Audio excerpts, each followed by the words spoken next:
Xin chào các bạn, hôm nay mình sẽ nói chuyện búp bê, mình sẽ lồng tiếng cho búp bê nha. Ok. Giờ nè, thích lại đây. Lại đây. Giờ let's go. Này, cô giúp việc. Gì thế bà? Cô nói lại món ăn này đi, lại gói cho tôi miếng nước. Vâng. Lộn cái cây này lên để bà chữa cổ cho tôi. Vâng nha. Mình phải rót nước trước cái đã. Dạ con đưa đến rồi ạ. Cảm ơn. Để con đi lấy bánh cupcake cho bà ăn nhé.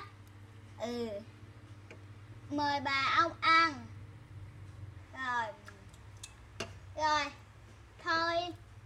Thôi để con làm bếp tiếp, để ngày mai con sẵn sàng nấu cho cả gia đình của bà và ông. Ok con. Rồi. La la radio, su su radio. Các con muốn đi chơi không? Mẹ bệnh rồi, ba thay thế cho mẹ nhé. Nhưng mà con muốn có mẹ cơ, không có mẹ con buồn lắm. Với lại mẹ cũng phải bỏ về cho ba nữa chứ. Người ta nói con gái là siêu nhân mà. Con nói con có đố nhưng mà thông cảm đi. Thôi giờ mình đi chơi nha con. Nha. Thôi con không chịu đâu. Vậy bố ẩm radio đi chơi nha. Vâng. Nhưng mà con cũng không đi đâu. Ở ngoài gió đó sẽ làm cho mình bị sốt và bị cảm. Thôi để bố đi một mình vậy. Mình lại cửa hàng điện thoại của mình thôi xem nè. Mẹ quay cái chân á. Xin chào Sona. Xin chào Ken. Anh đến đây để quan sát cửa điện thoại đúng không?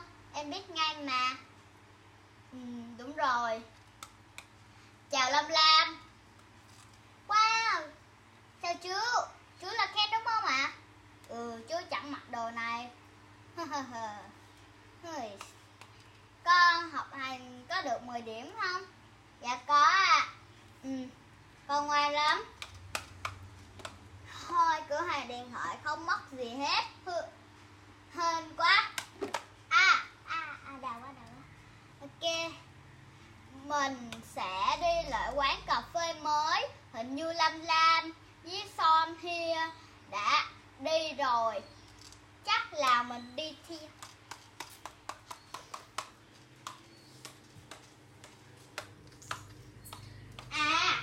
Xin chào Tiki và Lala. Xin chào. Ủa bạn Ken em à? Ủa Tiki, chị bạn lo lắm á. Bạn về nhà đi. Thôi mình còn phải canh tiệm. Mình không thể để bạn Lala, bạn thân nhất của mình ở đây. Nếu bạn ấy bị gì, chắc là bạn ấy sẽ bị qua đời mất. Để mà cậu cho mình một ly cà phê đi. Ủa vợ cậu đâu rồi? Vợ mình bị ốm cho nên không thể đi cùng. Vậy á, tiệm của các bạn cũng đẹp ghê. Ước gì mình cũng có vẻ đẹp của nhà mình nữa. Sắp đến Tết mình cũng trang trí. Bạn nói không, nhà bạn đẹp hơn nhà mình. Nhà mình nhỏ bé không thể ngủ được. Mưa thì mình cũng xui thôi. Không có gì đâu. Vậy á. Thôi các bạn vô lúc mưa các bạn vô nhà mình nha. Thôi nhà cậu cũng nhỏ bé, cũng hơi chật. Tớ ngại lắm. Tớ cũng ngại nữa.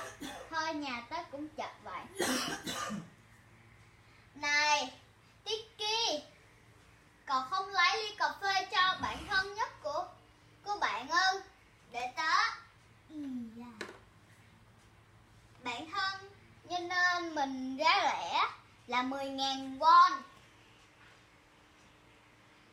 Ok, cảm ơn nha, mình trả tiền rồi. mình đi về nha, mình uống nhanh lắm á, tại vì mình cũng hơi đói bụng. Bye bye hai bạn nha. Bye bye anh Ken. Thôi mình cũng ngại về tiện các bạn, sợ các bạn mệt cho nên mình ở lại chơi với các bạn một chút nha. Anh không đi đá banh nữa? Sao em thấy anh mà để đá banh kìa? Mình không có đi đá banh đâu, tại vì vợ mình bị ốm, ở nhà còn phải lo cho con cái nữa, và cả ba mẹ của tớ. Hơi tới vô nhà cũng bé nhưng mà dễ thương lắm á. Nhưng mà con trai không thể ở đây được, nếu ba người là chắc sẽ chật hơn, giống như một cái vườn bé nhỏ. Tớ cũng nghĩ vậy. Ngồi đây cũng không êm ái. Có nghĩ là cậu đang chơi nhà mình đúng không? Vậy nhà bạn nhỏ hơn nhà mình. À, mình nói lộn, là là cái ghế của bạn là ngồi không có được êm, nhưng mà thấy đẹp. Vậy á, thôi mình đi về. Hẹn gặp sau nha hai bạn yêu. Ok. Hả? Đây là chìa khóa của mình tặng cho Bobby mà. Sao cô ấy được vứt? Hay là có người đánh cắp làm rơi? Chắc là mình sẽ đem về nhà. Đến nơi. Mình kêu cô ấy đừng có dột, cái này là rất quan trọng trong việc cưới của mình mà. Trời ơi. Đi thôi. Xin chào cả nhà, xin chào ba mẹ, xin chào cô giúp việc, xin chào chú ạ. Chào em. Ủa sao em không nằm đi, ngồi hoài? Thôi, em còn phải nhìn hai đứa con yêu dấu của mình nữa mà. Em cứ nằm đi để em lo. Anh tốt bụng quá. Anh cũng không tốt bụng lắm đâu. Này ba ơi, gì thế con? Cho tụi con chơi trò cắm trại nha. Ba ở đây chăm sóc mẹ, đừng làm mẹ mất đấy. Đi thôi radio. Ok bạn. Bạn khinh phụ mình cái ghế nha. Mình khinh ai cái cũng được á, tại vì mình sống trên đảo hoang. Mình để đó nha. Bạn lấy cái tấm thảm luôn đi. Ủa cái này là cái đùi dẻ mà. Thôi bạn cứ lấy đại đi. Mình sẽ để hai cái ghế này lên.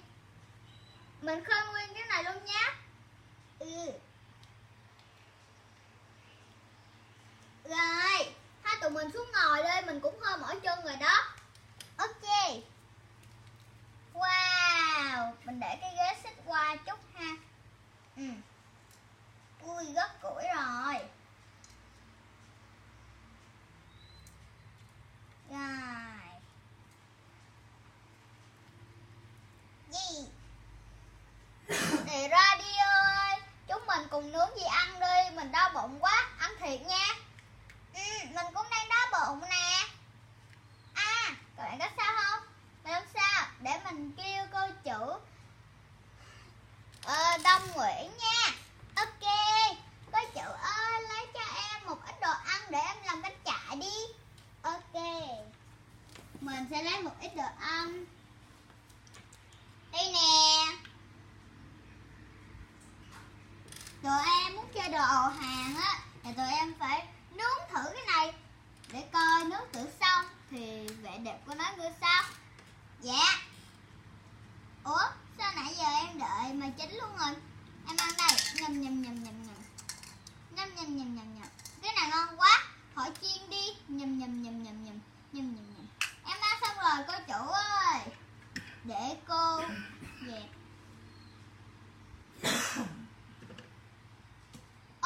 Sao mưa rồi, chưa tới hết ngày ư?